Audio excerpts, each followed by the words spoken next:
Our next guest is David Bromwich. He teaches literature at Yale.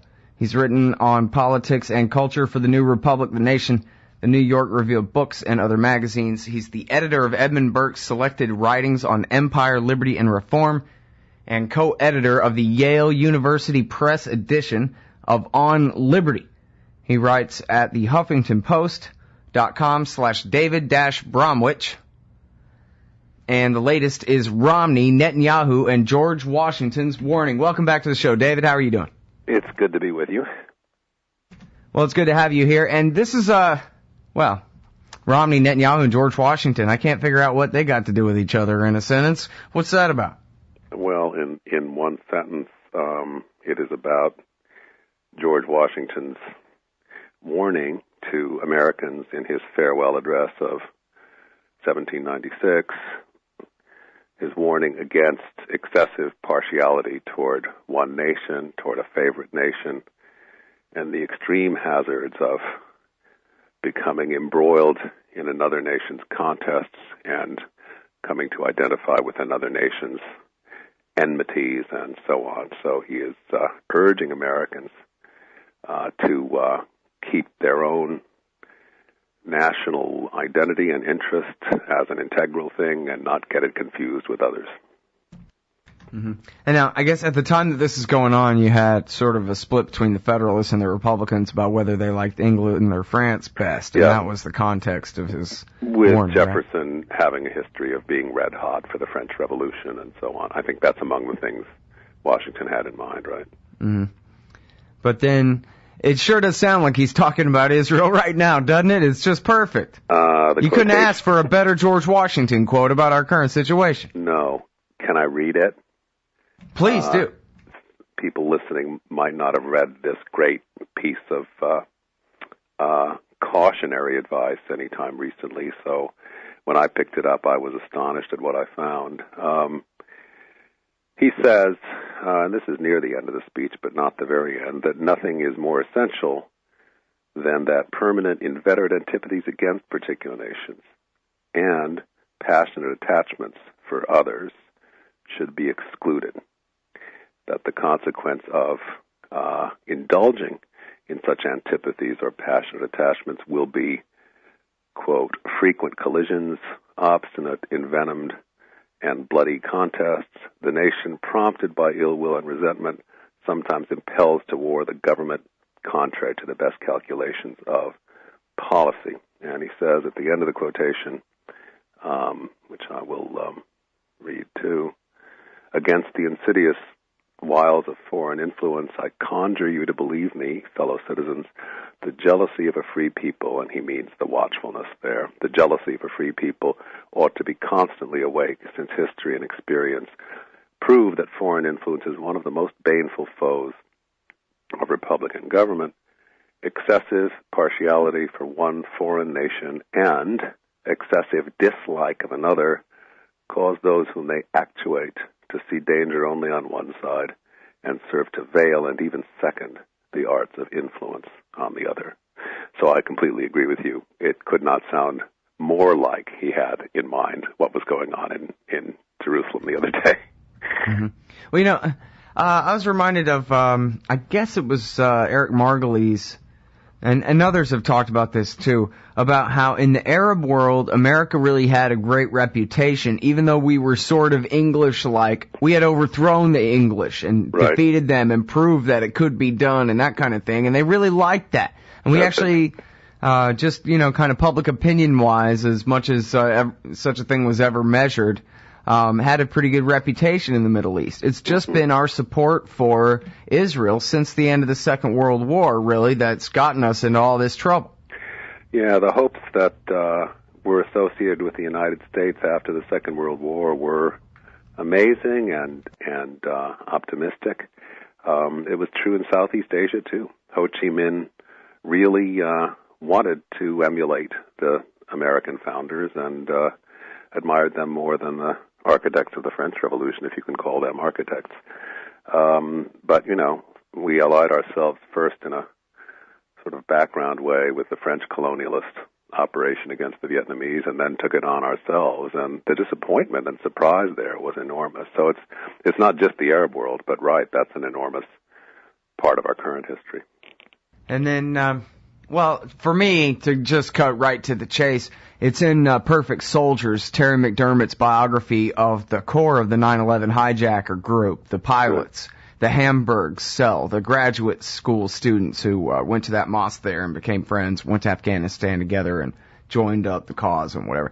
They would sit around in their apartment all day complaining about what was going on in Palestine and about how Americans ought to have to pay for what's going on in Palestine. So the fact that, you know, people in middle America don't think about these things very often and don't recognize how responsible their country is for what's going on far away over there, and that we could have consequences like that. You know, when most of us are just sold the lie that history began on September 11th when they attacked us for no good reason at all, kind of, or no reason anyone ever heard of anyway, other than how evil they are. Good reason or not, you know. Well, I agree. That is the work of education that still is ahead of us.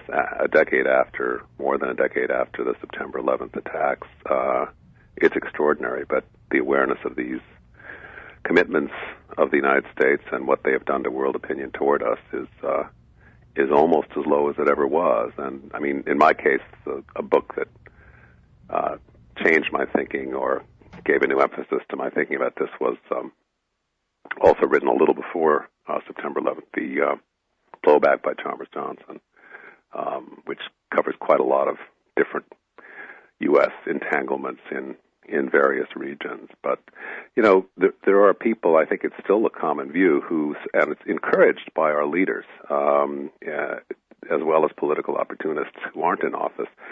It's the common view that terrorists are religious fanatics and that they are just crazy people, and like crazed animals, the only way to approach the problem is to kill them one by one. And unfortunately, Obama, with his drone warfare, has seemed to give credence to this simple-minded approach to it. But if you read a book like, what's his name, Robert Pape's book, I think it's called Dying to Win, which did a close statistical analysis of the first generation, if you want to call it that, of serious terrorists and suicide bombers in the 90s and early 2000s, he found that a great many of them were not religious fanatics, and many of them, in fact, were unbelievers or highly secular. Some of them were communists.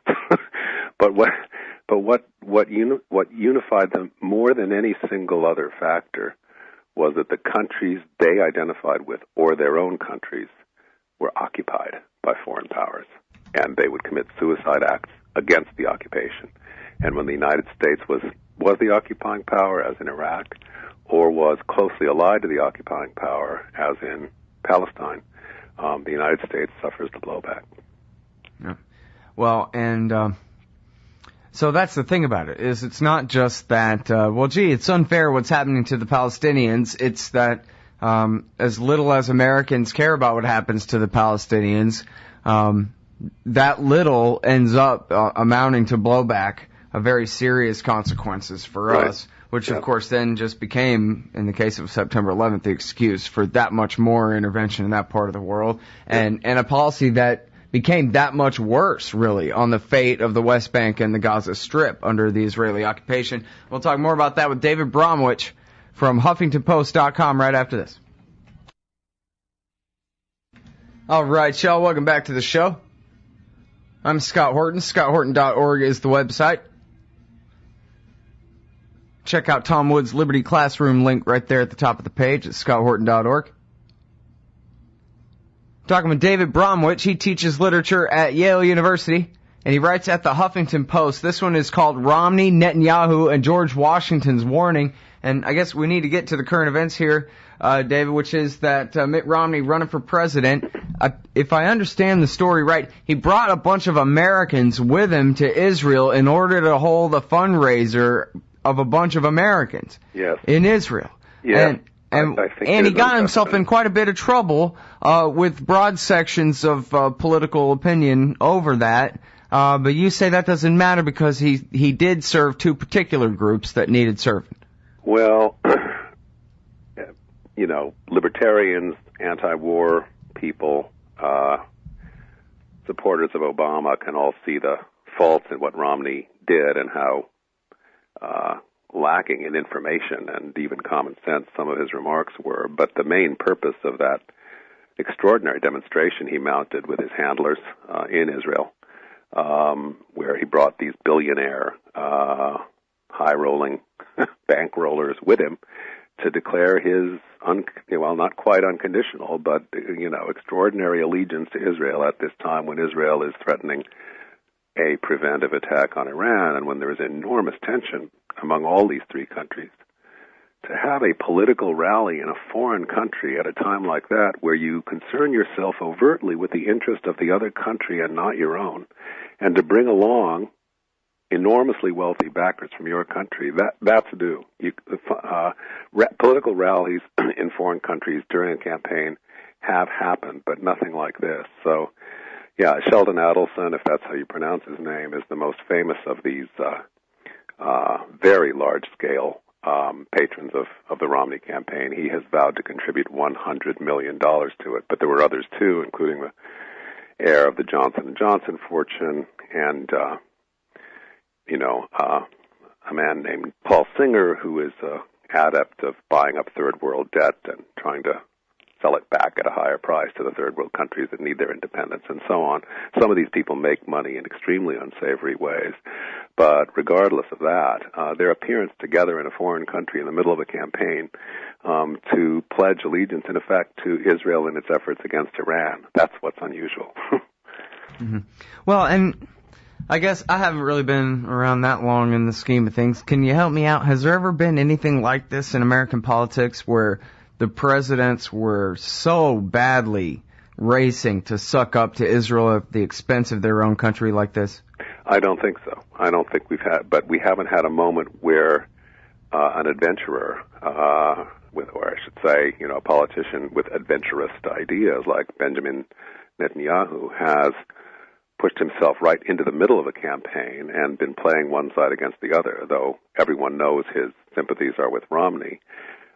He has, in effect, extorted more and more out of the Obama administration in order to allow them to say they're doing a pretty good job, so that the Israelis don't actually commit themselves to say Obama has not helped us. He's done so much for them in the way of donations to, equipment, pledges of support in case Israel attacks Iran and so on, that they can hardly claim that. And there's been a sort of act of good cop, bad cop towards the Obama administration with Netanyahu as the bad and Barak, the defense minister, as the good cop. And this has even come out in statements by the president, where he said, well, I think even Benjamin Netanyahu would acknowledge, but if not he, certainly the defense minister would acknowledge that we've been a staunch friend of Israel. Well, Obama cemented that friendship to the last degree when he said over the last few months that the United States relationship with Israel was sacrosanct. Just an amazing word to use, and said that we were going lockstep with Israel in all of our management of the crisis with Iran. And then his UN speech on September 21, where he virtually gave up the effort to broker the negotiation for a state of Palestine. The thing he had staked his Middle East foreign policy on, he gave up in front of Netanyahu, and Netanyahu says in a comment to the paper right afterwards, the president should wear this as a badge of honor. It's a badge of honor that he's been loyal to us and not to his own policies. So, no, I'm well, I guess Obama probably regrets ever saying a word about the settlements now. I don't know. As I see him, his procedure in almost every political engagement is to say first what he would like to do. He does say that first. And then, in almost every case, back off. And very often back off humiliatingly. But he somehow he sees the value of his words as so unique that it's worth it. I've never seen anything like that in politics either, but I'm not sure he regrets it, because he's done it with everything. He's done it with bank regulation. He's done it with environmental protection. and so on.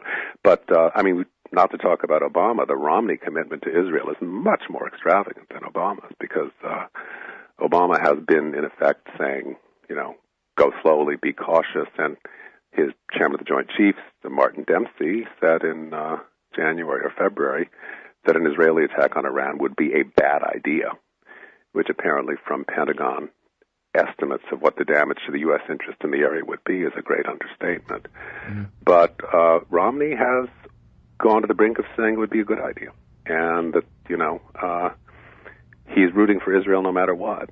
So when, to be specific here, you say in your piece now that when he said that no matter what, I don't know the exact words, perhaps you have them, about his Romney's loyalty to Israel, it was directly and specifically in the context of if Israel wants to go ahead and launch a war with Iran. Yeah, it wasn't just in general. Yeah, he used sort of terms of art there. He said Israel has a right to defend itself, but it's understood, it's embedded in everything else he said on the subject, that Israel has judged that it must attack Iran long before Iran is really working on a bomb. When they judged that the refinement of low-enriched uranium has gone above 5% or even above sure. There's 0. Another piece in the Los Angeles Times about it today saying everybody knows they're not making nukes. Everybody knows. It's an open secret. But Romney, in effect, saying what Israel wants is what Israel should do, and the United States would back anything Israel did if I were president. All right, now, we don't have too much time, but I think this, even though it's sort of an aside in your piece, I think it's a very important notion of what you say about Mitt Romney's anti-Semitism. Oh, I'm using anti-Semitism there. People will have to read the column to pick it out, but the Semitic peoples are the peoples of that part of the Middle East, and the Jews were always considered part of that racial grouping at a time when people were very conscious of race in the end of the 19th century.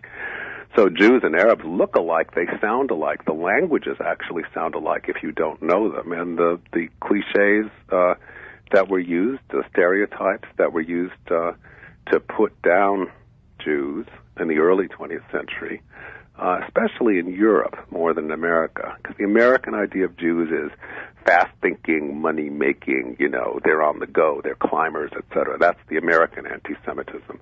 But the European kind tended to categorize them as shifty, sly, maybe sort of violent underneath, plotting against you. Their women have strange, sexy eyes, that kind of thing.